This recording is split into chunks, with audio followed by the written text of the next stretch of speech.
اعوذ باللہ من الشیطان الرجیم بسم اللہ الرحمن الرحیم وقال اللہ لا تتخذوا الہین اثنین انما هو الہ واحد فإیایا فارہبون وله ما في السماوات والأرض وله الدين واصبا أفغير الله تتقون وما بكم من نعمة فمن الله ثم إذا مسكم الضر فإليه تجأرون ثم إذا كشف الضر عنكم إذا فريق منكم بربهم يشركون لِيَكْفُرُوا بِمَا آتَيْنَاهُمْ فَتَمَتَّعُوا فَسَوْفَ تَعْلَمُونَ صدق اللہ العظیم۔ سورۃ النحل کی آیہ نمبر 51 سے 55 تک آیات آپ کے سامنے تلاوت کی گئی۔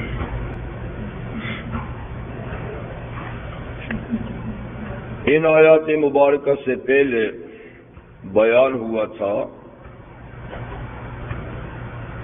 کہ کائنات کی ہر چیز اللہ کے سامنے سجدہ ریز ہے، اس طرح کہ ہر چیز کا سایہ اللہ کو سجدہ کرتا ہے۔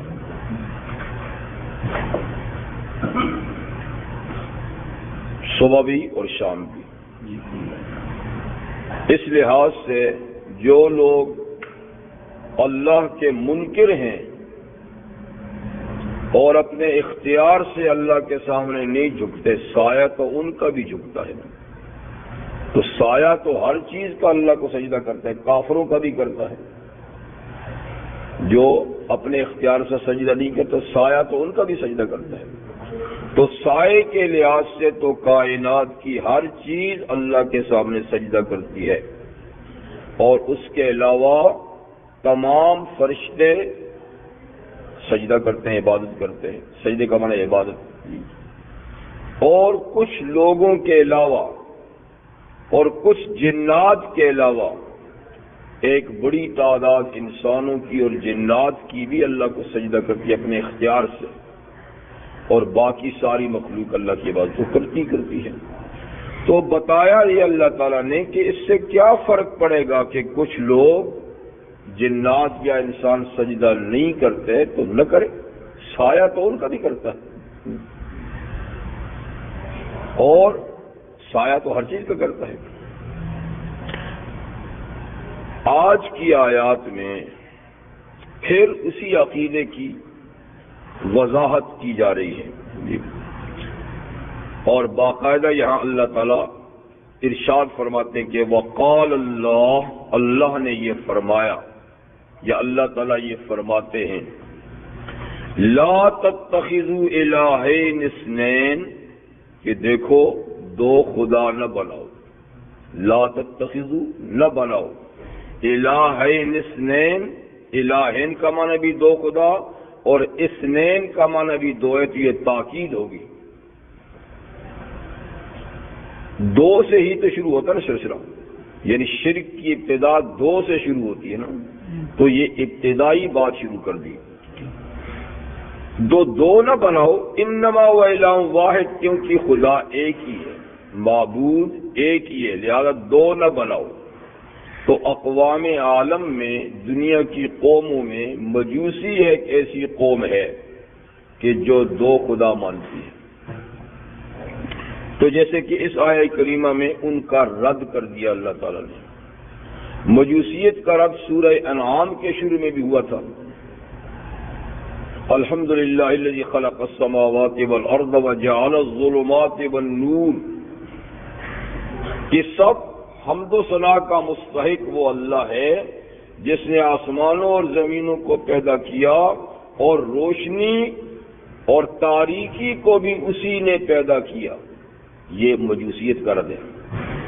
اس لیے کہ مجوسی لوگ دو خدا مانتے ہیں، ایک نور کا، ایک ظلمت کا، ایک روشنی کا، ایک اندھیرے کا۔ کہتے روشنی پیدا کرنے والا اور ہے، اندھیرا پیدا کرنے والا اور ہے۔ جی اسی طرح خیر کا پیدا کرنے والا اور ہے، شر کا پیدا کرنے والا اور ہے۔ تو سب مجوسیوں کو یہ عقیدہ نہیں، پر ان کے اندر ایک جماعت کے یہ عقیدہ ہے کہ خیر و شر کا خدا الگ الگ ہے۔ یعنی یہ ممکن نہیں کہ اللہ ہی کی ذات سے خیر بھی پیدا پھر شر بھی پیدا ہو، لیکن یہ بیوقوفی کی بات ہے نا، اس لیے کہ چیزوں کا خیر یا شر ہونا اللہ کی نسبت سے نہیں ہے، ہماری نسبت سے ہے۔ ہماری نسبت سے کچھ خیر ہے کچھ شر ہے، اللہ کی نسبت سے سب خیر ہے، خیر شر ہے۔ تو اس لیے وہ اس بات کو نہیں سمجھے کہ خیر اور چیز ہے شر اور چیز ہے، اور خیر کی نسبت اس کی طرف کرتے شر کی کیسے کریں؟ دو متضاد چیزیں ہیں۔ تو دیکھو نا، کمال نام ہی اس کا ہے جو سب کچھ کر سکے، جو سب نہ بنا سکے وہ کامل تو نہیں ہے نا، وہ کامل تو نہیں ہے نا، یعنی کچھ نہ بنا سکنا یہ نقص ہے، یہ عیب ہے، اور سب کچھ بنا سکنا یہ کمال ہے۔ تو اللہ اگر خالق خیر ہوتے اور خالق شر نہ ہوتے تو یہ ان کی ذات میں عیب تھا، اور اللہ عیب سے پاک ہے۔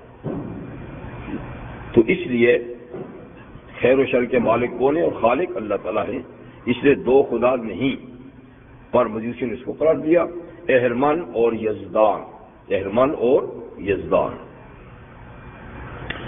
تو حق تعالیٰ شان فرماتے کہ نہیں، انما هو الہ واحد۔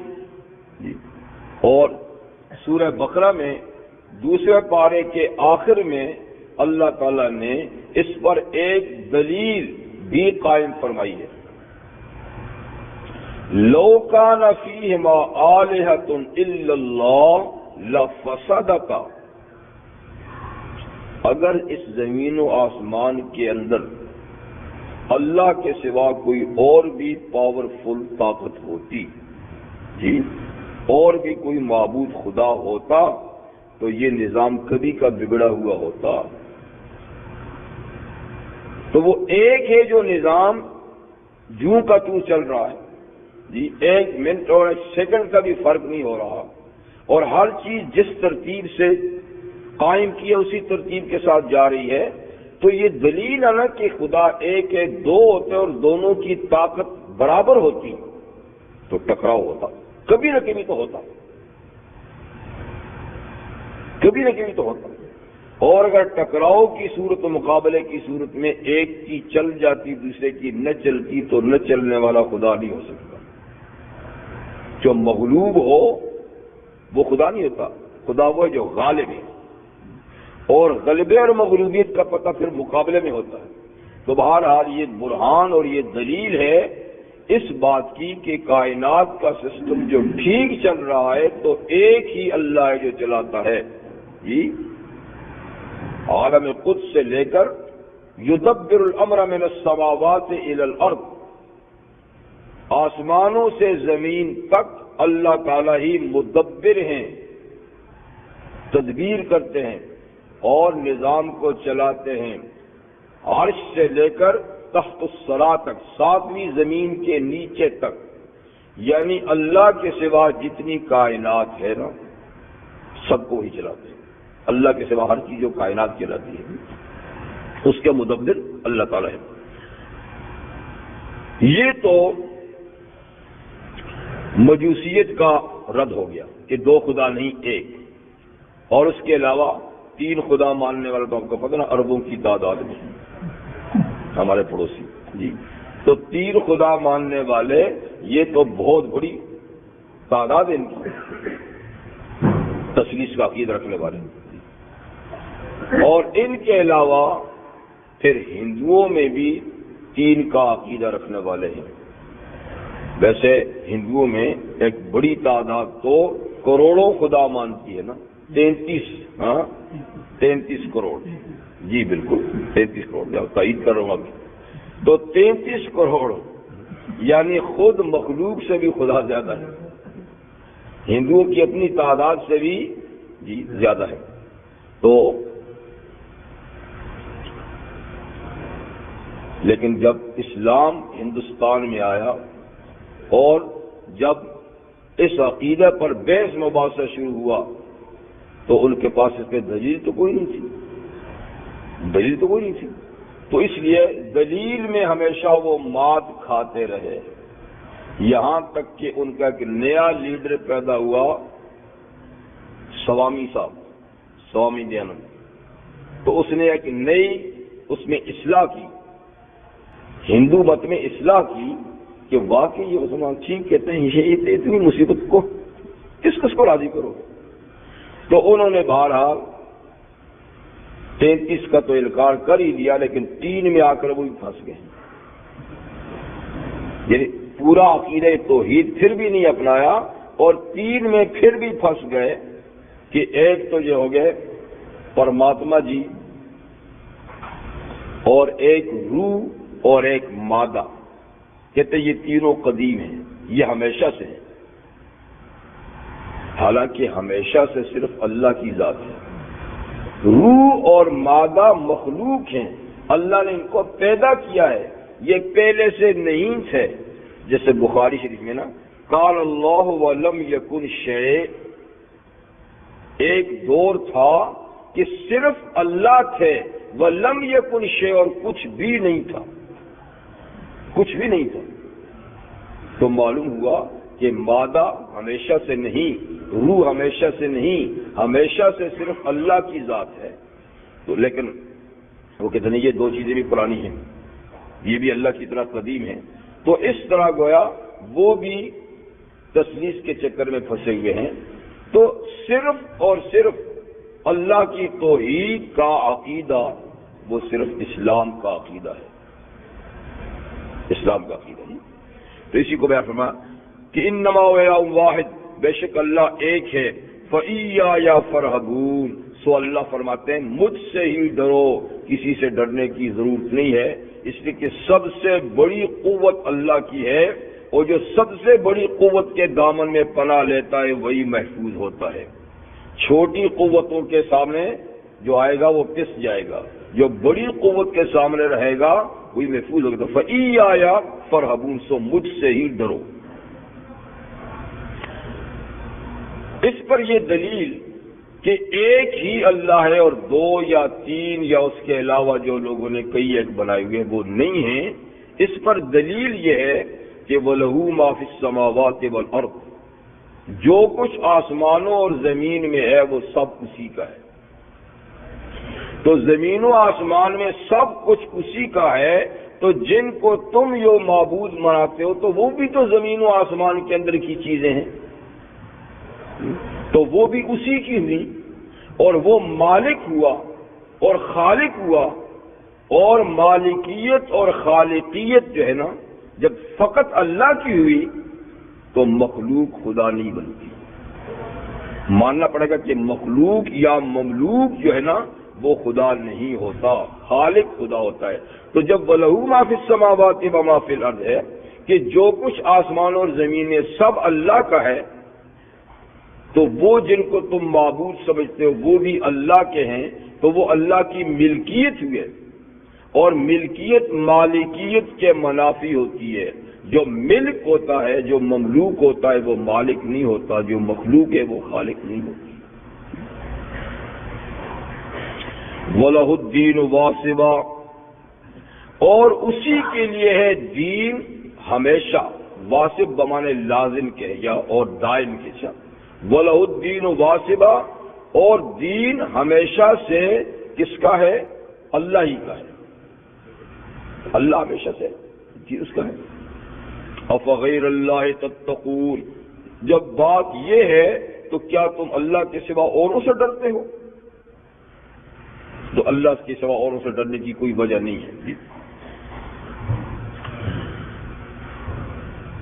وَمَا بِكُم مِّن نِّعْمَةٍ فَمِنَ اللَّهِ، اور جو بھی تمہارے پاس کوئی نعمت ہے وہ اللہ کی طرف سے ہے، جو بھی تمہارے پاس کوئی حصی، مانوی، مادی، روحانی، جسمانی، ہر طرح کی جو نعمت تمہارے پاس ہے وہ ہر نعمت کہاں سے ہے؟ فمن اللہ، وہ اللہ کی طرف سے ہے، چاہے اسباب کے ذریعے سے وہ تمہیں ملی ہے یا بلا اسباب کے ملی ہے، پر وہ نعمت کس کی طرف سے ہے؟ اللہ کی طرف سے ہے۔ یعنی انسان کے وجود کی نعمت، جی وجود اللہ تعالی نے بخشا، صحت دی، جمال دیا، کمالات عطا فرمائے، عقل دی، آنکھیں دی، کان دیے، کیا نہیں دیا؟ وَأَسْبَغَ عَلَيْكُمْ نِعَمَهُ ظَاهِرَةً وَبَاطِنَةً، اللہ فرماتے ہیں کیا اندرونی کیا بیرونی نعمتیں، تم تو نعمتوں میں ڈوبے ہوئے ہو سر سے پاؤں تک، تم تو اللہ کی نعمتوں میں سر سے پاؤں تک ڈوبے ہوئے ہو۔ تو بے شمار نعمتیں ہیں، جیسے پیچھے گزر سورہ ابراہیم میں وَإِن تَعُدُّوا نِعْمَتَ اللَّهِ لَا تُحْصُوهَا، اللہ کی نعمتوں کو گننا چاہو تو تمہارے شمار سے باہر ہے، تمہاری گنتی میں وہ آنے والی نہیں ہے۔ سو جتنی نعمتیں تمہیں ملی ہیں سو اللہ کی طرف سے ملی ہیں۔ تو اس لیے پھر شکر کس کا کرنا چاہیے؟ عبادت کس کی کرنی چاہیے؟ جو نعمت بخشتا اسی کی، احسان اسی کا ہے، محسن وہی ہے۔ اور یوں تو تم بڑی ڈھینگیں مارتے ہو اپنے بارے میں بھی، دوسروں کے بارے میں بھی، یہ فلاں سے ملا، یہ فلاں سے ملا، یہ فلاں سے ملا، لیکن دیکھو سچائی ہوتی ہے۔ ثم اذا مسکم الضر فالیہ تجأرون، پھر جب تمہیں تکلیف اور دکھ پہنچتا ہے نا تو اسی کے سامنے پھر عاجزی ظاہر کرتے ہو، اسی کے سامنے چیختے چلاتے ہو۔ یعنی جب تکالیف معمولی ہوتی ہیں پھر تو فلاں ڈاکٹر صاحب نے دوائی نہیں دی، ٹھیک ہو گیا ہوں، بڑے ماہر ہیں، بہت یہ ہیں، وہ صاحب بھی کہتے ہیں ابھی ٹھیک کرتا ہوں، انشاءاللہ بھی نہیں بولتے اللہ کے بندے، ابھی ٹھیک کرتا ہوں، گھبرانے کی بات نہیں ہے، اس کا میرے پاس پورا علاج ہے۔ تو بڑے، لیکن پھر ایک مرحلہ ایسا آتا ہے کہ وہ جواب دے دیتے ہیں کہ میرے پاس تیرا علاج نہیں ہے اور تو آخری اسٹیج پہ ہے، جب یہ اور ان کو اٹھا کر اب گھر میں لے جاؤ، اسپتال میں بھی جگہ نہیں، تو پھر کیا ہوتا ہے؟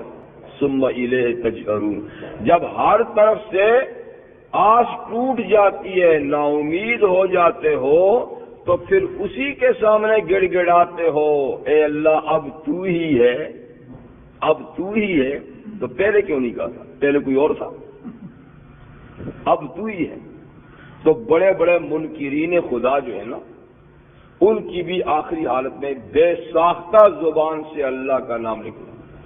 بڑے بڑے کافروں کے بھی جب مشکل پڑتی ہے نا تو بے ساختہ زبان سے اللہ کا نام نکلتا ہے۔ تو فرماتے کہ آخر میں میری طرف جھکتے ہو تو پہلے کیوں نہیں جھک جاتے؟ آخر میں تمہیں ماننا پڑتا ہے تو پہلے کیوں نہیں مان لیتے؟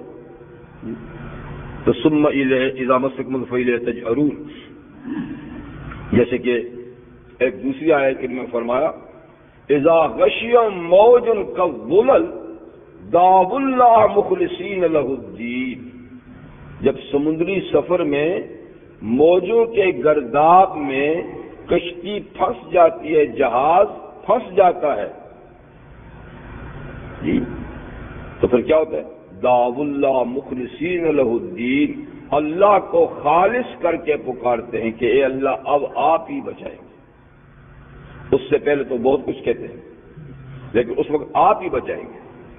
اور ثم اذا نجاکم من البر اذا هم یشرکون، جب اللہ تعالیٰ نجات دے دیتا ہے کشتی کو، ساحل پہ پہنچا دیتا ہے، تو پھر وہی پرانی ڈگر پہ چل پڑتے، وہی پرانی شکر کرتے، یہ تو فلاں صاحب کی مہربانی تھی، فلاں صاحب نے اس کو دھکا لگا کے یہاں پہنچا دیا، یہ کر دیا، وہ کر دیا، اور پھر ان کی نظر و نیاز شروع ہو جاتی ہے۔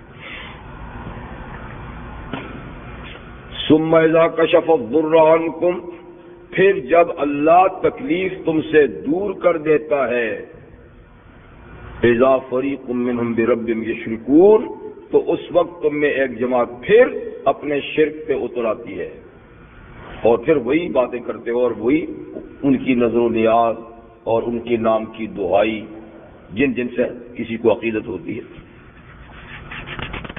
تو یہ اس بات کی دلیل ہے کہ اللہ ایک ہے، انسان انتہائی مجبوری میں پھر اسی کی طرف لجاجت سے اپنے آپ کو، اپنی مشکلات کو پیش کرتا ہے۔ یہ مشکل میں اللہ کو پکارنا اور مشکل ٹلنے کے بعد پھر باطل پرستی کی طرف آ جانا کیوں ہے؟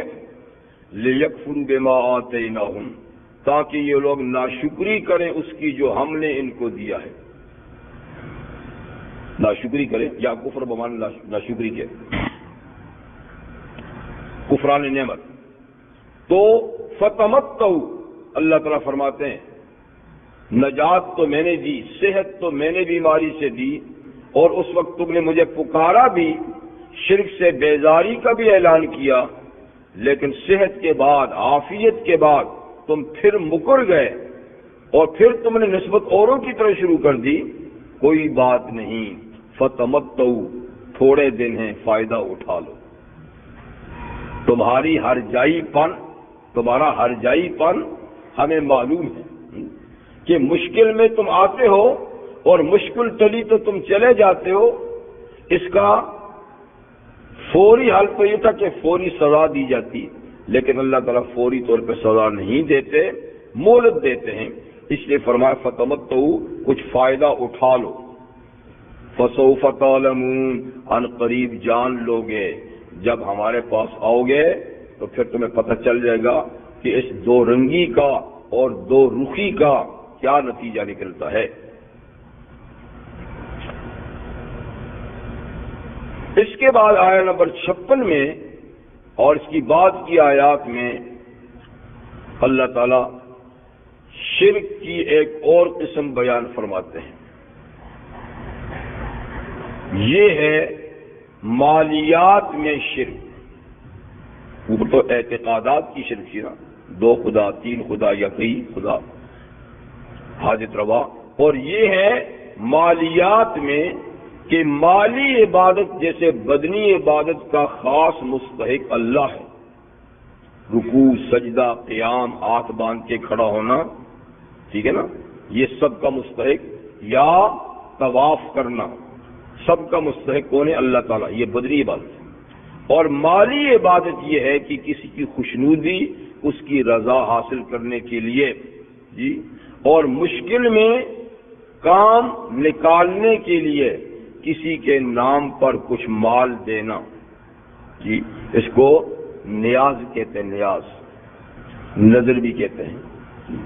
تو نظر اور نیاز کسی کی دینا، یعنی کسی کے نام پہ مال دینا تاکہ مشکل گھڑی میں یہ کام آئے گا، تو یہ عبادت کون سی ہے؟ مالی عبادت ہے۔ مشکل میں کام آنے والے صرف اللہ تعالیٰ ہیں، اور حاجتیں پوری کرنے والے، مشکل کشائی کرنے والے، اس لیے مالی عبادت کے مستحق بھی وہ ہیں جو ہم نماز میں اس کا اقرار کرتے ہیں، التحیات للہ والصلوات والطیبات۔ 3 طرح کی باتیں نا، التحیات للہ، زبانی حمد و ثنا، زبانی عبادتیں، اور والصلوات، اور والطیبات، طیبات مالی عبادتیں، اور بدنی عبادتیں، بدنی، مالی اور زبانی عبادتیں کس کے لیے ہیں؟ سب اللہ کے لیے ہیں۔ ان تینوں میں سے کوئی کسی کے لیے جائز نہیں، بلکہ عبادت سرے سے جس چیز کا نام عبادت ہے غیر کے لیے جائز نہیں۔ لیکن یہ کہ مشرکین میں یہ بات بھی تھی کہ وہ مالیات میں بھی، جیسے کہ جانی عبادت میں رکوع سجدہ دوسروں کا کرتے تھے، طواف کرتے تھے، ایسے ہی مالیات میں بھی وہ اپنے معبودان باطلہ کے حصے نکالا کرتے تھے۔ اس کا تفصیل سے ذکر تو سورہ انعام میں گزر چکا ہے۔ وَجَعَلُوا مِمَّا ذَرَأَ مِنَ الْحَرْثِ وَالْأَنْعَامِ نَصِيبًا، سورہ انعام میں وَجَعَلُوا مِمَّا ذَرَأَ مِنَ الْحَرْثِ وَالْأَنْعَامِ نَصِيبًا، کہ مشرکین نے جو اللہ نے پیدا کیا ہے چوپائے اور کھیت اور باغ، اس میں انہوں نے حصے بنائے تھے، حصے، فقالوا هذا للہ بزعمہم وهذا لشرکائنا، کہتے یہ ڈھیری اللہ کی ہے، زکوٰۃ ہے، یہ ڈھیری ہمارے حاجت روا اور مشکل کشوں کی ہے، لات کی ہے، منات کی ہے، کوئی بھی ہے۔ اور پھر کرتے کیا تھا؟ اگر اللہ کے حصے کے دانوں میں سے کوئی ادھر مکس ہو جاتے تو کہتے تھے رہنے دو، وہ تو غنی ہے، وہ تو غنی ہے، اس کو کیا ضرورت ہے؟ ادھر سے اگر کوئی دانہ اس میں چلا جاتا ہے نہیں لاؤ، یعنی مانتے تھے کہ یہ محتاج ہے، ان کیسے کہ دو چار دانے بھی گئے تو بیچارے محتاج ہیں، اپنے عمل سے کہتے بھی ہیں کہ محتاج ہیں، ادھر کا دانہ اس میں نہیں جانا چاہیے، ادھر کا آنا چاہیے کہ وہ غنی ہے، لیکن شرک سے مت ماری جاتی ہے نا۔ کہتے بھی ہیں کہ یہ ضرورت مند ہے، اور پھر ضرورت مند کو حاجت روا بھی کہتے ہیں۔ ھذا للہ بزعمہم وھذا لشرکائہم فما کان للشرکائہم فلا یصل الی اللہ، اس کو اللہ کے حصے میں نہیں ملنے دیتے۔ وما کان للہ فهو یصل الی شرکائہم، جو اللہ کا حصہ ہے وہ ان کے شرکاء کے حصے میں ملتا تھا، اور کہتے پرواہ نہیں، کوئی بات نہیں۔ اللہ فرماتے ساء ما یحکمون، بہت برا فیصلہ ہے۔ پہلا تو یہی ظلم ہے کہ سارا حق اللہ کا تھا، ادھر کا اس کا تو تھا ہی نہیں، اور اگر تم نے ایک ظلم یہ کیا کہ اس کا کر لیا تو پھر یہ ظلم بالائے ظلم ہے کہ ادھر سے جائے تو کوئی بات نہیں، اور ادھر سے آئے تو نہیں، دو چار اور بھی ادھر ملا دو۔ تو اسی کا یہاں بھی ذکر ہے وَيَجْعَلُونَ لِمَا لَا يَعْلَمُونَ نَصِيبًا مِّمَّا رَزَقْنَاهُمْ، اور کرتے ہیں یہ مشرکین ان معبودان باطلہ کے لیے جن کے معبود ہونے پہ ان کو علم بھی نہیں ہے کہ یہ معبود ہیں یا نہیں ہے، جن کے پاس ان کے پاس کوئی دلیل بھی نہیں ہے ان کے معبود ہونے کی، جی تو ان کے لیے کیا کرتے ہیں؟ نصیباً، حصہ، کس سے؟ مما رزقناہم، جو ہم نے ان کو روزی دی ہے، انہوں نے کچھ بھی نہیں دیا، انہوں نے ایک ذرہ بھی نہیں دیا، ٹوٹل ہم نے دیا ہے، ہمارے دیے ہوئے میں سے ان کو ان کا حصہ نکالتے ہیں، خیال کیا کہ وہ حاجت روا ہے، اور دیا ہم نے ہے، لیکن مما رزقناہم، ہمارا دیا ہوا اس میں سے ان کا حصہ نکالتے ہیں، نیاز نظر۔ اللہ تعالیٰ فرماتے ہیں کتنے ظلم کی بات ہے، ایسے جانور ہم نے دیے ہیں اور بکرا شیخ سدو کا ہے۔ وہ ہمارے ایک عالم دین بزرگ اب دنیا سے جا چکے، اللہ تعالیٰ ان کی مغفرت فرمائے، فرماتے تھے کہ دفعہ لاہور ایئرپورٹ سے، اس وقت یہ گاڑیاں واڑیاں ذرا کم تھی تو زیادہ گھوڑا گاڑی ٹانگا استعمال ہوتا تھا، جب ٹانگے پہ بیٹھے جا رہے تھے تو ایک ادھر پہلوان صاحب بھی بیٹھ گیا اور ایک موٹا سا دمبا بھی اس نے کھینچ کے ٹانگے پہ رکھ دیا، تو رستے میں میں نے پوچھا کہ بھائی قربانی کا زمانہ نہیں ہے تو اس کو کہاں لے جا رہے ہیں؟ آج کل قربانی کے زمانہ تو نہیں ہے۔ اس نے کہا یہ داتا صاحب کی نظر ہے۔ تو میں نے کہا بھائی نظر تو اللہ کی ہونی چاہیے، دمبا اس نے پیدا کیا، اس نے آپ کو دیا۔ انہوں نے کہا او جی کیا داتا تھا کیا اللہ، انا للہ و انا، مطلب کوئی فرق ہی نہیں، کوئی فرق ہی نہیں، کیا داتا تھا کیا اللہ، بادشاہ ہو کیا داتا تھا کیا اللہ، یعنی کوئی فرق ہی نہیں۔ ایسی لوگوں کی مت ماری ہوئی،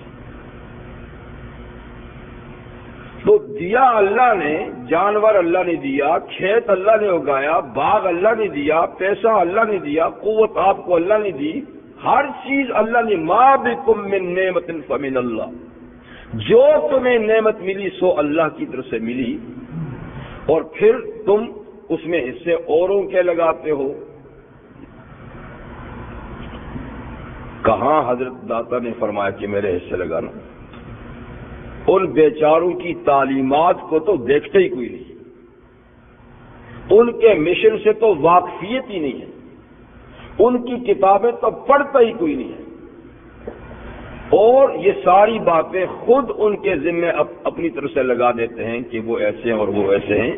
آپ ان کی کتابیں پڑھیں تو پتہ چلے گا کہ ان کی تعلیمات کیا ہے۔ حضرت شیخ عبد القادر گیلانی رحمۃ اللہ علیہ اپنے بیٹے کو عزستان فاستعن باللہ، بیٹا جب بھی مدد کی ضرورت ہو تو سیدھا اللہ سے مدد مانگا کر۔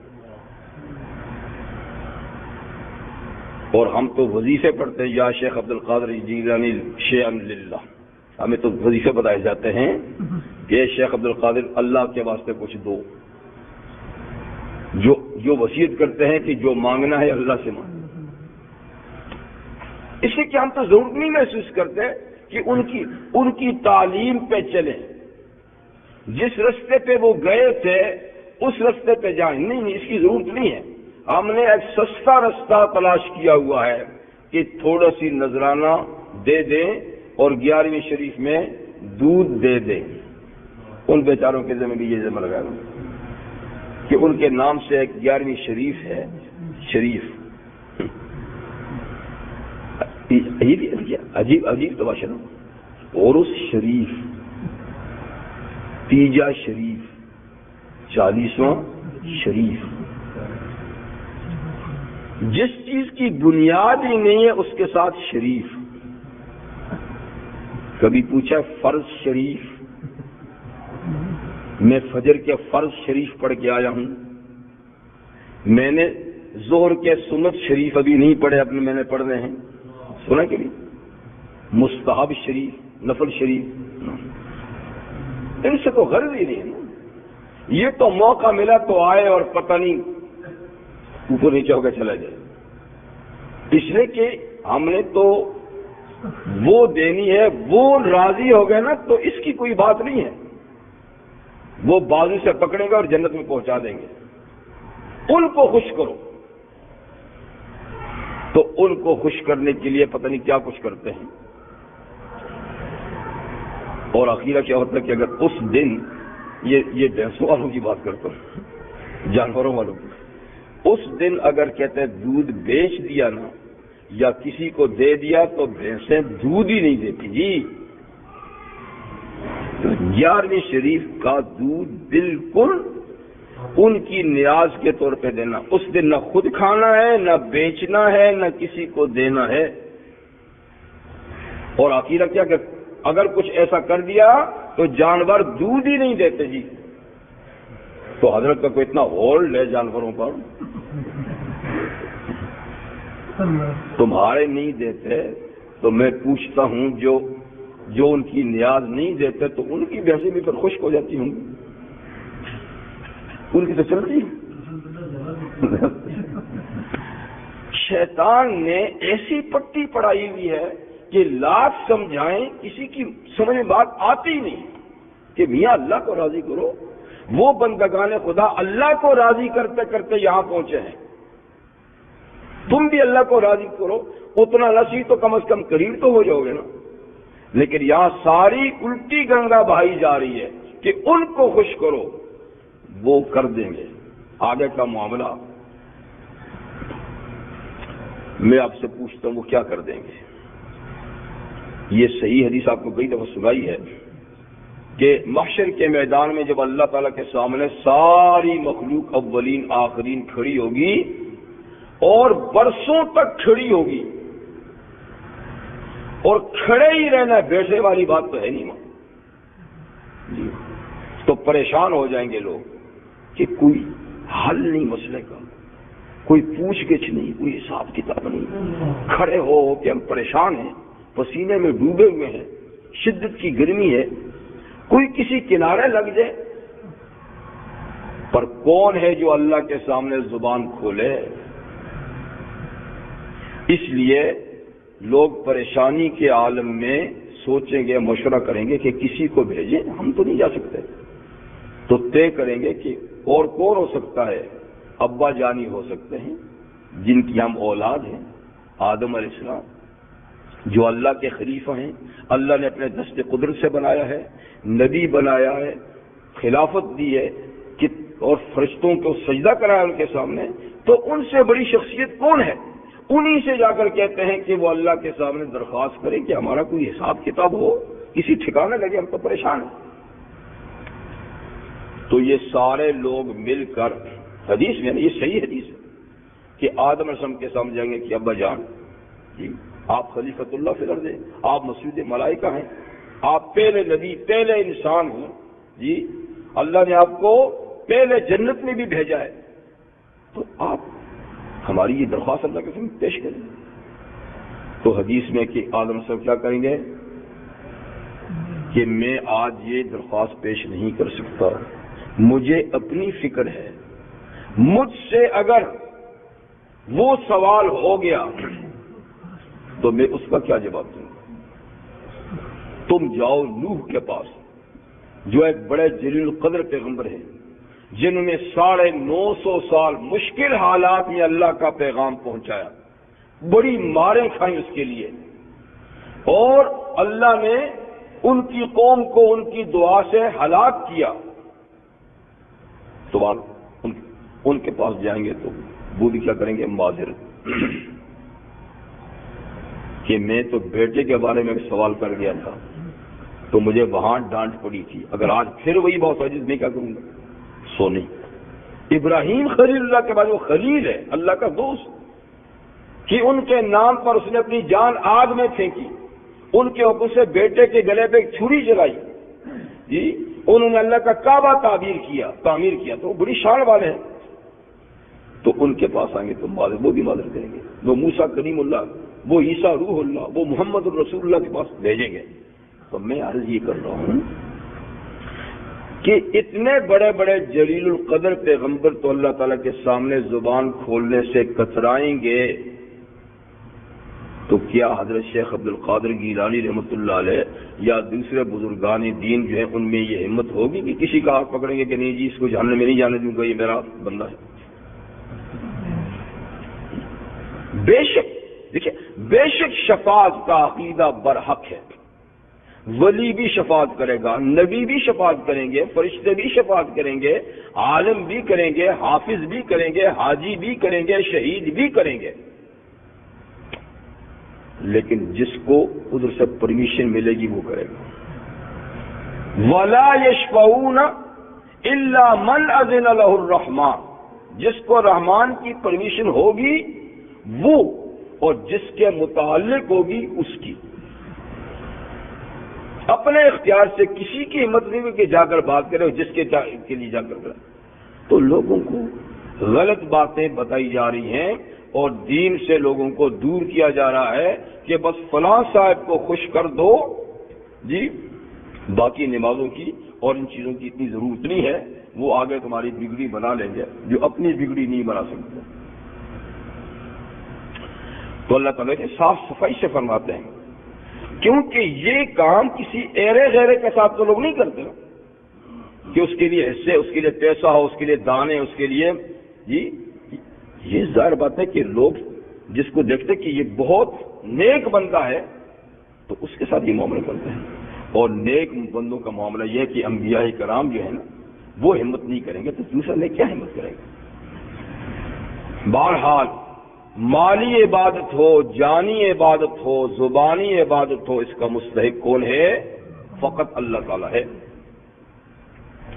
اللہ تعالیٰ فرماتے ہیں کر لو، ابھی مہلت کا ٹائم ہے، تاللہ، اللہ قسم اٹھاتے، تاللہ، اللہ تعالیٰ قسم اٹھاتے ہیں، اللہ کی قسم، اب اللہ تعالیٰ خود اپنی قسم اٹھاتے ہیں، تاللہ، اللہ کی قسم، لَتُسْأَلُنَّ عَمَّا كُنتُمْ تَفْتَرُونَ، تم سے ضرور پوچھا جائے گا ان باتوں کے بارے میں جو تم نے خود گھڑی۔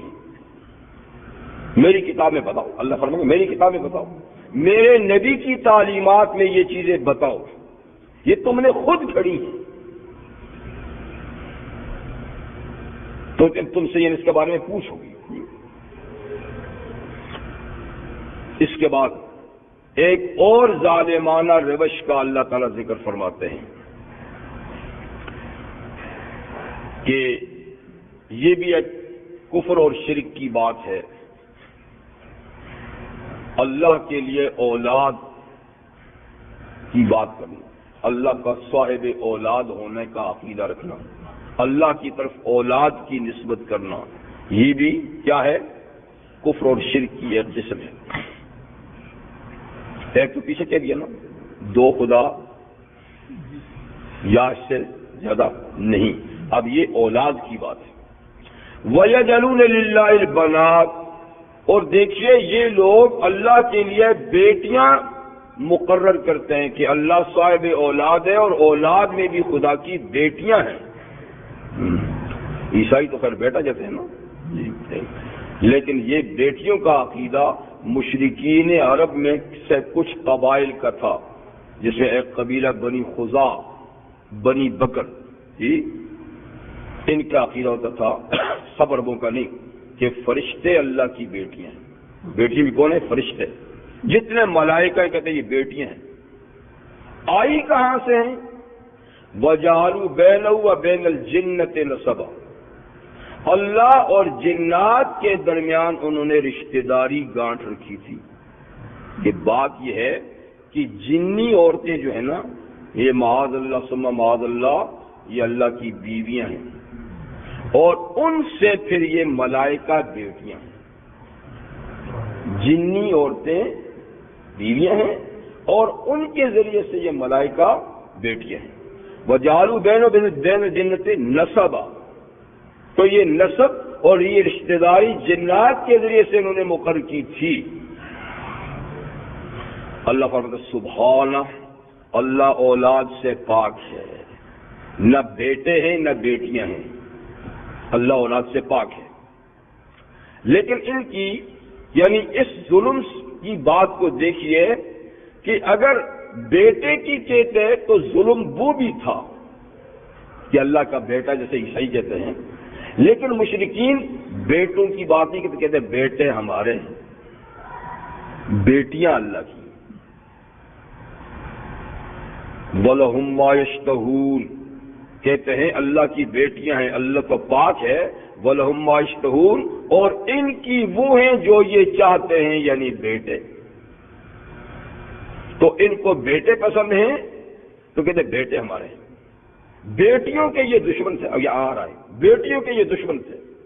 تو جس کو یہ خود نہیں پسند کرتے بلکہ اس کو جینے کا حق بھی نہیں دیتے، یہ ظلم بالائے ظلم نہیں کہ اس کی نسبت اس کی طرف کرتے ہیں۔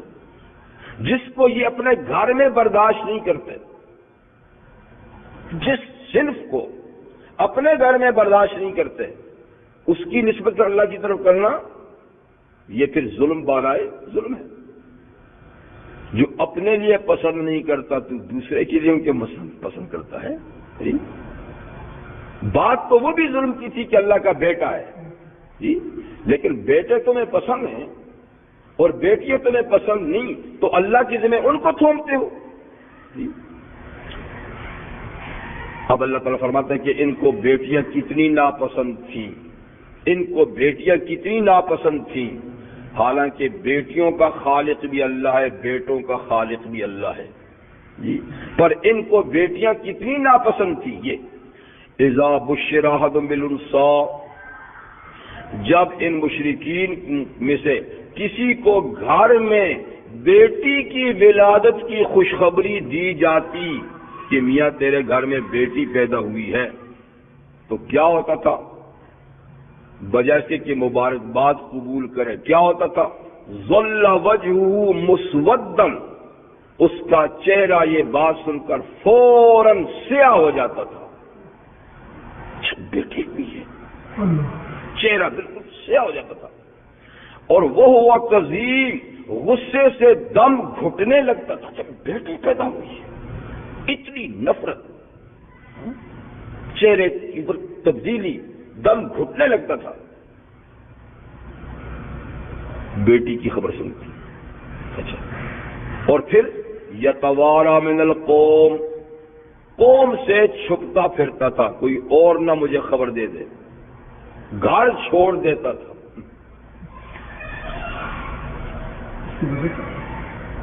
یہ ان سے پوچھی، بتائی بھی ہے, کئی دفعہ میں نے بتائی بھی ہے. اچھا, لیکن وہ بات ابھی آئی ہے. تو اس پر امام جاحظ ہے کہ امام گزرے ہیں, انہوں نے اپنی ایک کتاب میں ایک عرب خاتون جس نے بچی جنی اور اس کا شوہر گھر سے نکل کے چلا گیا, اس نے چند اشعار اس پہ لکھے اس کی بیوی کے. اس کا نام تھا ابو حمزہ.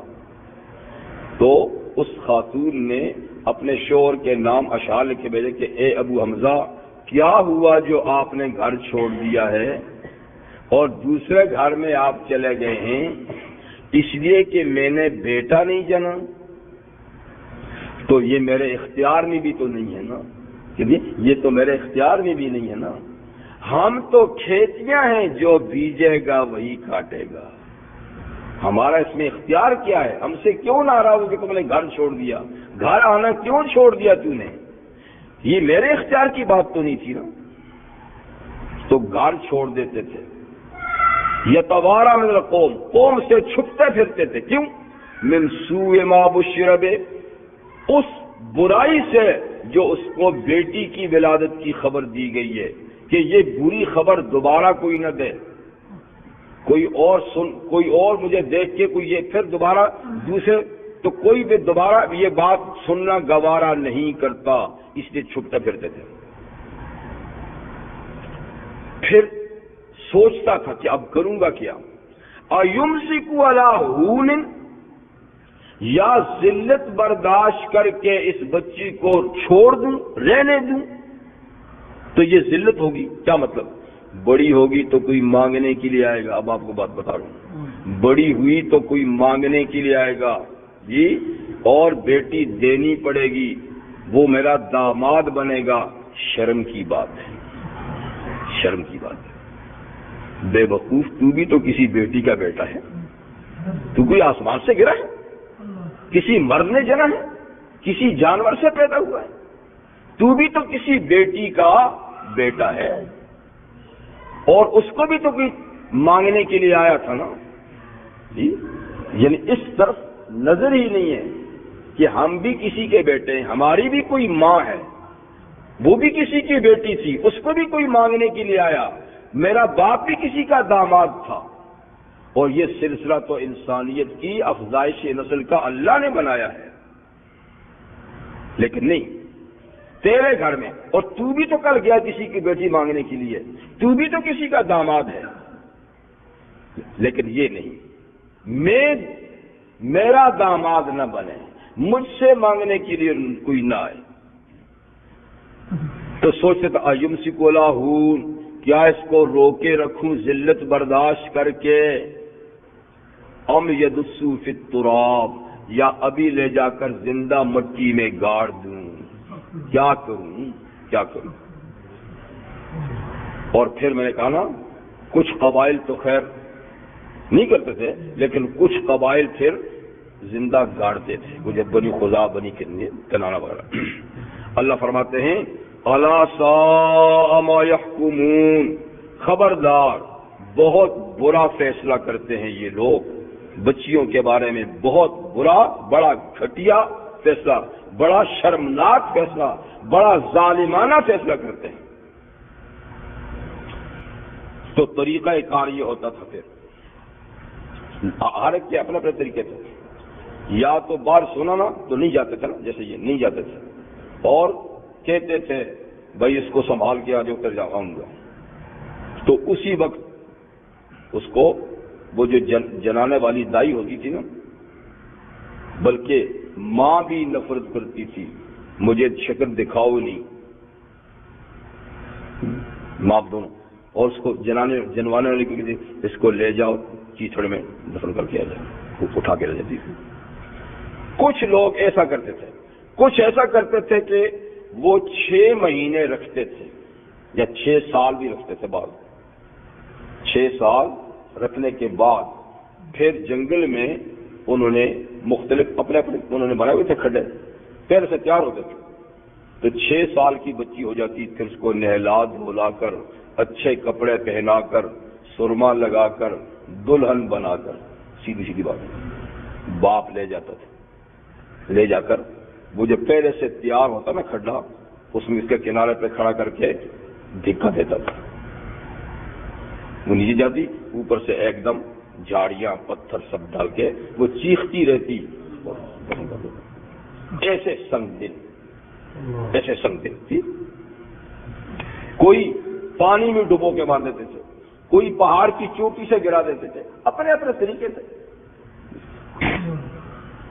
رحمت للعالمین صلی اللہ علیہ وسلم تشریف لائے، لوگ اسلام میں داخل ہوئے تو حضرت قیس مسلمان ہوئے.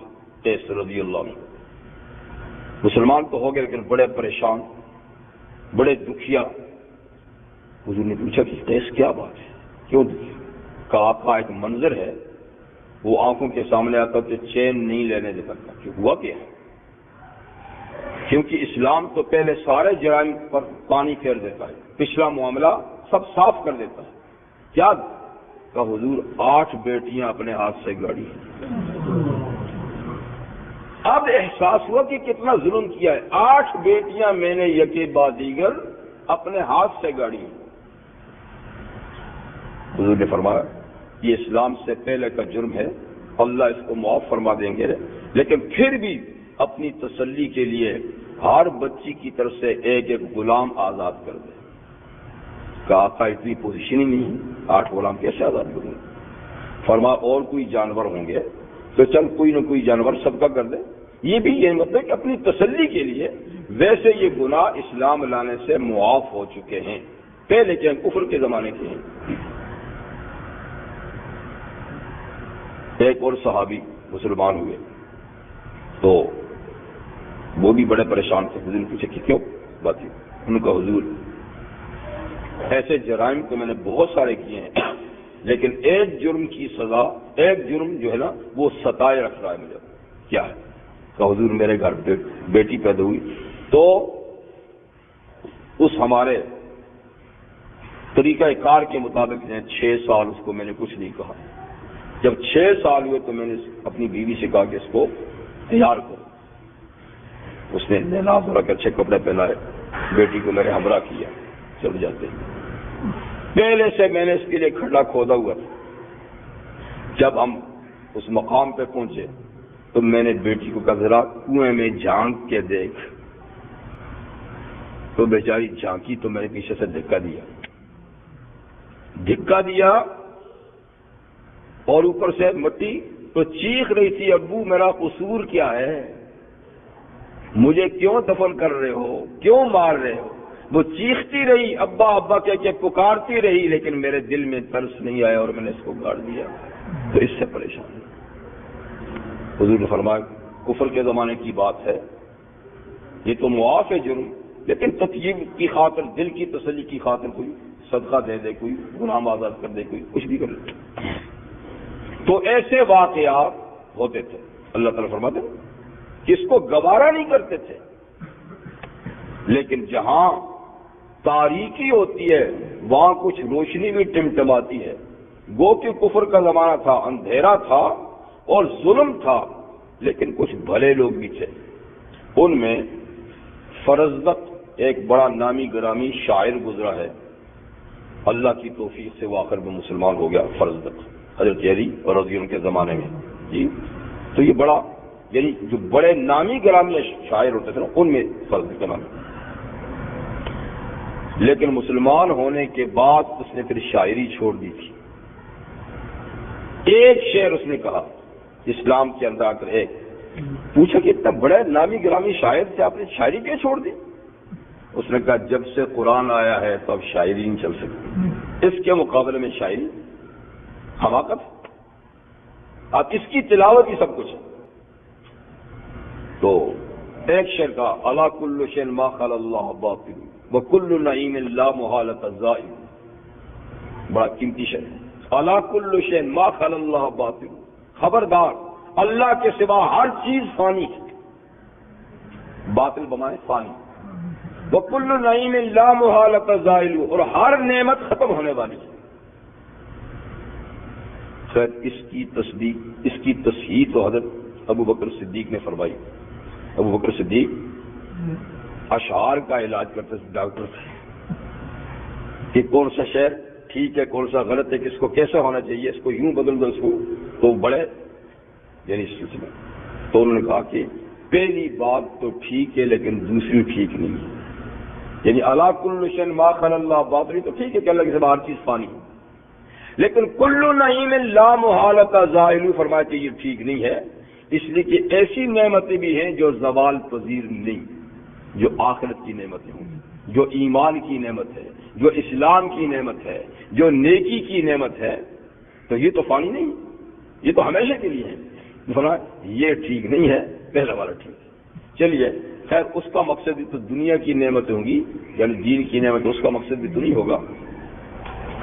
تو خیر اس کا تھا دادا، فرزدق کا دادا تھا حضرت صاصا رضی اللہ تعالیٰ عنہ، وہ صحابی تھے حضور کے صاصا. تو اسلام سے پہلے یہ ایک رحم دل اور نیک دل آدمی تھا، اگرچہ کافر تھا، مشرک تھا، پر دل میں رحم تھا. یہ بچیوں کو زندہ نہیں گاڑنے دیتا تھا. جب کسی کے گھر میں بچی ہوتی، اس کو پتہ چلتا، یہ فوراً پہنچ جاتا تھا کہ دیکھو اس کو کچھ نہیں کہنا. اس کے بدلے میں 2 اونٹنیاں اس کو دے دیتا تھا ماں باپ. وہ تو ویسے ہی اس کو گاڑنے والا تھا، مفت میں، فری میں، اور 2 اونٹنیاں ملے تو اس کو کیا ضرورت ہے؟ یعنی یہ درد سر بھی لے جاؤ اور اونٹنیاں بھی، اچھا سودا ہے نا. تو وہ بھی مفت میں نہیں مانگتا تھا کہ مت گاڑو مجھے، بلکہ ہر بچی کے لیے 2 اونٹنیاں دیتا، کچھ اور بھی دیتا ہوگا کہ یہ مجھے دے تو گاڑو نہیں. اس طرح اس اللہ کے بندے نے 360 بچیاں زندہ درگور ہونے سے بچائیں. 360. اور پھر ان کو جب پالتا، اس کے پاس گھر میں بڑی ہوتی، جوان ہوتی، تو پھر ان کے ماموں کو پیغام بھیجتا کہ بچی اب جوان ہے، اگر تم چاہو تو واپس لے سکتے ہو، نہیں تو میرے پاس رہے گی، میں شادی کر دوں، جو بھی کر دوں. تو ایسے لوگ بھی تھے، میں نے کہا. لیکن جہاں یہ سیلاب تھا خرابی کا، اس کے مقابلے میں ایک کدو کا واقعہ سے کیا ہوتا ہے؟ تو اللہ تعالیٰ فرماتے ہیں کہ جس جنس سے تم اتنے متنفر تھے وہ میرے ذمہ لگا دی کہ اللہ کی بیٹی ہیں، اور تمہارے لیے وہ جو تمہیں پسند ہے. سا ما یحکمون، بہت برا ہے جو یہ فیصلہ کرتے ہیں. للذین لا یؤمنون بالآخرۃ مثل السوء، ان لوگوں کے لیے جو آخرت پہ ایمان نہیں رکھتے بری مثال ہے، ان کا برا نتیجہ نکلے گا، برائی کا سامنا کرنا پڑے گا ان کو. مثل السوء وللہ المثل الاعلی، اور اللہ کے لیے بڑی اونچی مثالیں ہیں، اللہ کے لیے، اللہ والوں کے لیے. وَهُوَ الْعَزِيزُ الْحَكِيمُ، اور اللہ غالب اور حکمت والے ہیں. تو یہ طریقہ کار تھا شرک کا ایک. تو کہتے تھے ملائکہ اللہ کی معاذ اللہ بیٹیاں ہیں. جیسے ہندو بھی کہتے ہیں فلانی، اور پھر ان کے نام سے مندر ہوتے تھے، پھر ان فرشتوں کی مورتیاں بنتے تھے، پھر ان کو دیویاں کہتے تھے. یہ دیویاں ہیں، جیسے ہندو میں دیویاں، وہ کلکتہ میں کالی دیوی ہے، کلکتہ میں کالی دیوی ہے، سنا ہے میں نے. ہاں جی، اس کے نام پر مندر ہے، اور اس کے نام پر بچوں کی بھیڑ چڑھائی جاتی ہے. بچوں کی بھیڑ، بچے ذبح کیے جاتے ہیں اس کے نام. ہاں جی، کیوں؟ تاکہ اس کا غصہ ٹھنڈا ہو جائے. بڑی خونخوار ہے، جیسے کہ غصہ ٹھنڈا ہوئے، اور یہ مصیبت، کیونکہ کہتے ہیں کالی دیوی مصیبتیں ڈالتی ہے. وہی نا مجوسی والا کی طرح کہ فلانا خیر لاتا ہے فلانا شر، تو یہ شر والی ہے نا. تو اس کو راضی کرنے کے لیے کیا کرتے ہیں؟ بچوں کی بھیڑ، تاکہ اس کا غصہ ٹھنڈا ہو اور یہ کوئی بڑی مصیبت نہ لے آئے ہم پر. تو اس طرح دیویاں، ملائکہ کو دیویاں سمجھ کے یہ پوچھتے تھے کہ خدا کی بیٹیاں معاذ اللہ ثم معاذ اللہ. جی، تو یہ سلسلہ تو ان لوگوں کا تھا. لیکن بدقسمتی سے آج امت مسلمہ میں وہ چیز تو خیر نہیں، دیوی دیویوں والی بات تو نہیں ہے، لیکن ہمارے معاشرے میں بھی صنف نازک کے ساتھ وہی سلوک کیا جاتا ہے کہ نہیں، بیٹی کو ہمارے لوگ بھی پسند کم کرتے ہیں، جی منہ چڑھ جاتے ہیں. پریشان ہو جاتے ہیں، بیٹی ہوئی ہے، مبارکباد بھی قبول نہیں کرتے۔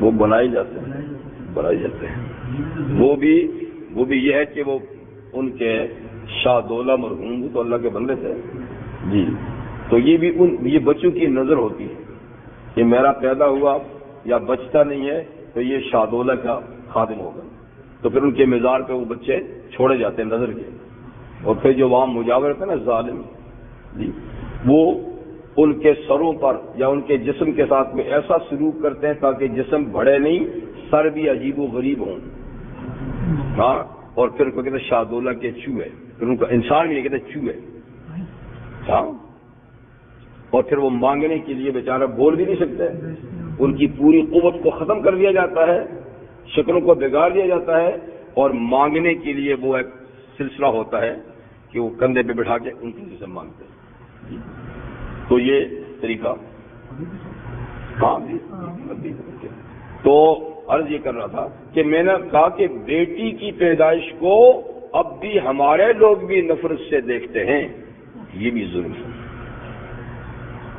جبکہ اسلام دونوں صنفوں کی قدر کرتا ہے۔ اسلام کہتا ہے جتنی ضرورت مرد کی ہے اتنی عورت کی بھی، اور یہ نظام مرد عورت دونوں سے چلتا ہے، اکیلے سے نہیں چلتا، دونوں قابل احترام ہیں، دونوں کو جینے کا حق ہے جی، دونوں کے حقوق ہیں، بلکہ نبی کریم صلی اللہ علیہ وسلم نے تو صنف نازک کے لیے فرمایا جی کہ آخرت کے اجر و ثواب کے لحاظ سے جتنی کارآمد بیٹی ہے اتنا شاید بیٹا نہ ہو، تو فرمایا کہ جس کو اللہ 2 بیٹیاں دے جی، اور پھر وہ ان کی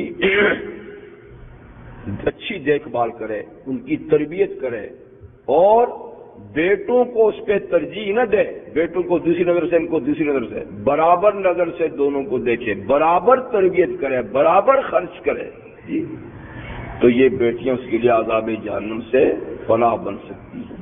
بیٹیوں کا کہا، بیٹوں کا نہیں کہا، اگر چندے کی بیٹا بھی ماشاءاللہ جی،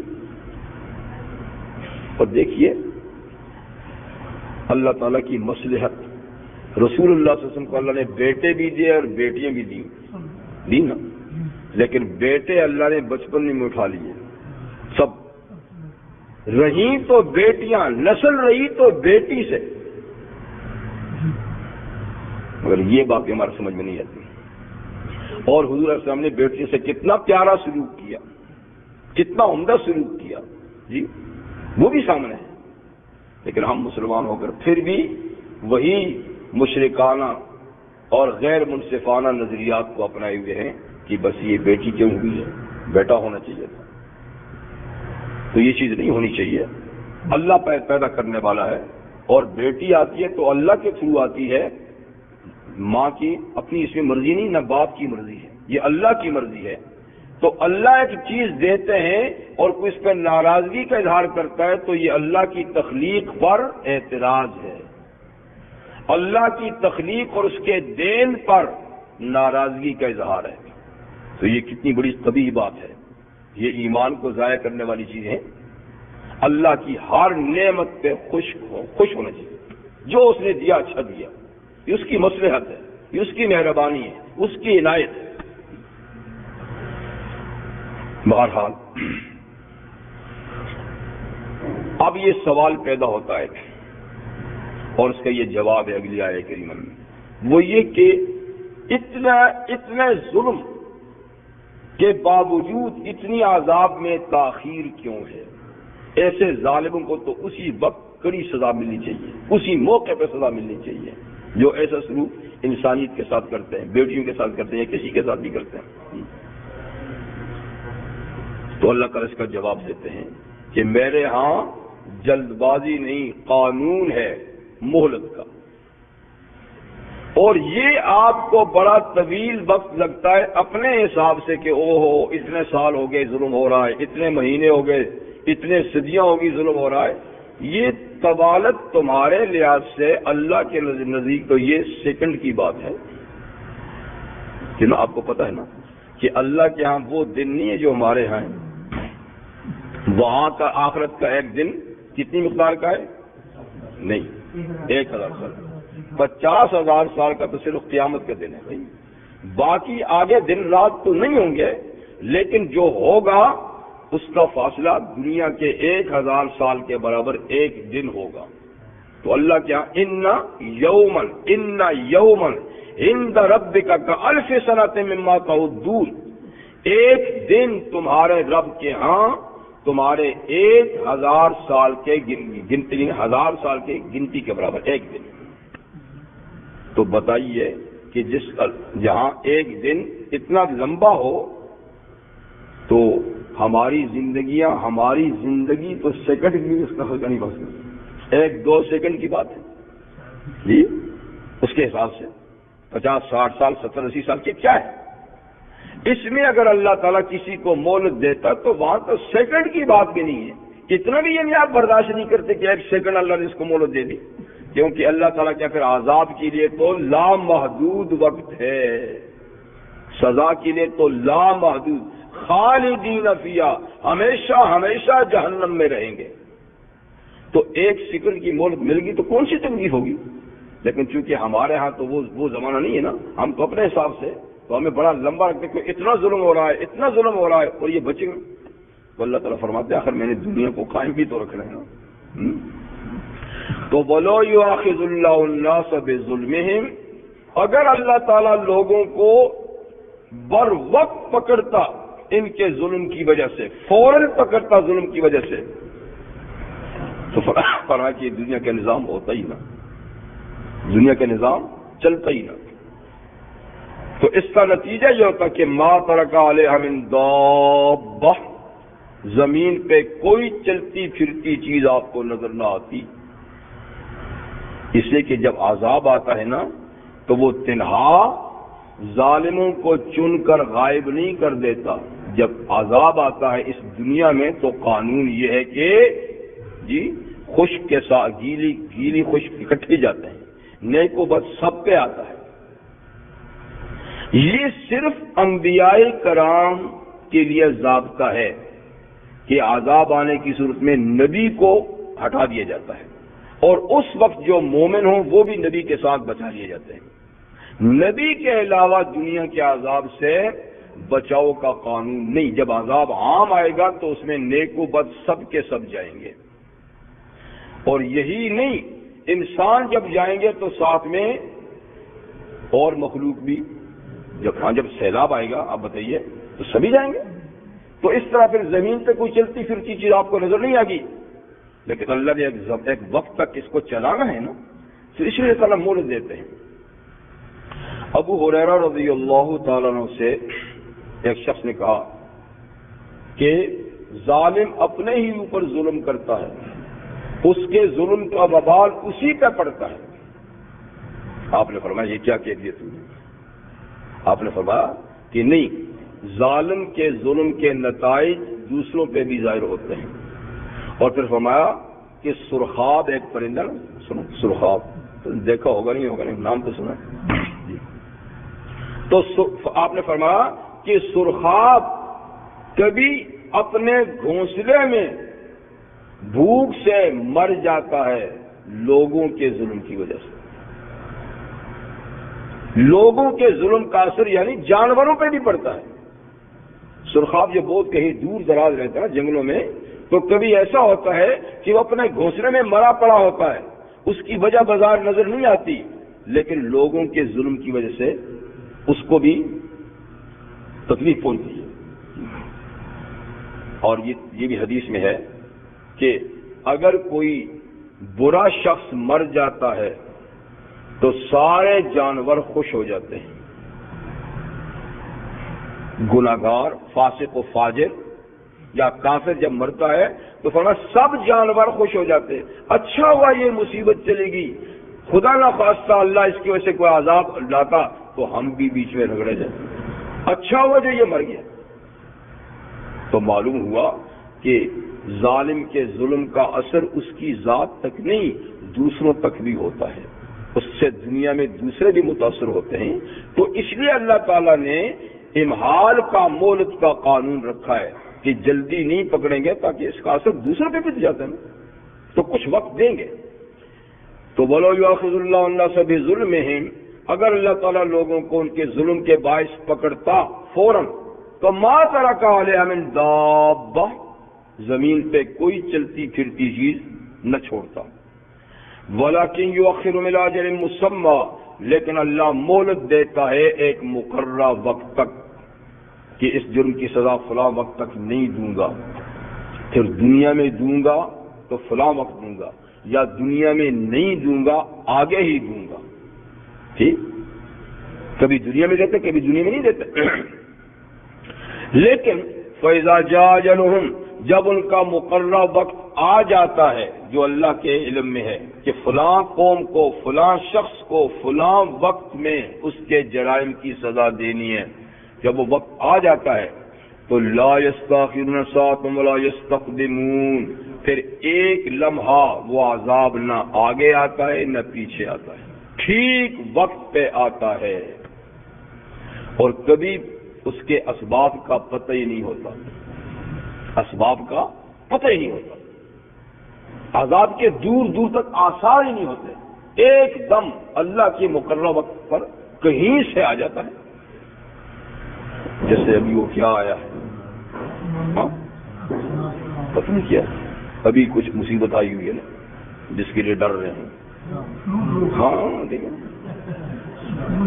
کیا کر سکتے ہیں، ایک مچھر کو بگاڑ دے ایک مچھر کو تو ہم اس کا تحفظ نہیں کر سکتے، ایک چیز بگڑ جائے ایک ہم دفاع نہیں کر سکتے، یہ سارا غرور خاک میں مل جائے گا. اور یہ کہ اللہ تعالیٰ نے باہر دنیا کو سلامت رکھنا ہے، جس وقت تک رکھنا ہے اس وقت تک مجرموں کو اللہ تعالیٰ کی طرف سے مہلت ملے گی. لیکن یہ انتہائی گھناؤنا معاملہ ہے جو بچیوں کے ساتھ کیا جاتا تھا یا کیا جاتا ہے، اور اس کی شناعت اور قباحت کو اللہ نے ایک اور آیت میں فرمایا ہے وَإِذَا الْمَوْءُودَةُ سُئِلَتْ بِأَيِّ ذَنبٍ قُتِلَتْ، کہ قیامت کے دن جب اللہ کی عدالت قائم ہوگی تو ایسی تمام زندہ گڑی ہوئی بچیوں کو عدالت میں طلب کیا جائے گا، اللہ ان کو بلائیں گے لائیں گے اور پوچھیں گے بیٹیوں بتاؤ کس جرم میں تمہارے باپوں نے تمہیں قتل کیا تھا.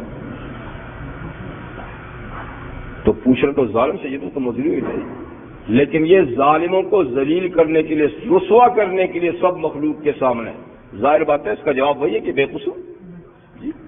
پر اللہ ان سے پوچھیں گے بتاؤ تمہیں کس جرم میں زندہ گاڑا تھا ان ظالموں نے، وہ کیا کہیں گے کہ نہیں بے قصور. پھر اللہ ان کی طرف متوجہ ہوں گے کیوں کیا تھا، تو یہ باقاعدہ عدالت میں پیش ہوگا. اس طریقے سے مظلوم سے اللہ تعالیٰ خود سوال کریں گے. تو چلیے یہ بات ہوگی، اللہ تعالیٰ بہرحال ان چیزوں سے محفوظ رکھے اور شرک کی ہر قسم سے اللہ تعالیٰ محفوظ رکھے. دیدہ دانستہ غلطی سے جو بھی ہیں اللہ تعالیٰ اپنے ناراضگی کے ہر کام سے حفاظت رکھے اور وہ کام اللہ تعالیٰ کرنے کی توفیق عطا فرمائیں جن میں ان کی رضا ان کی خوشنودی ہے. وآخر دعوانا ان الحمد للہ رب العالمین.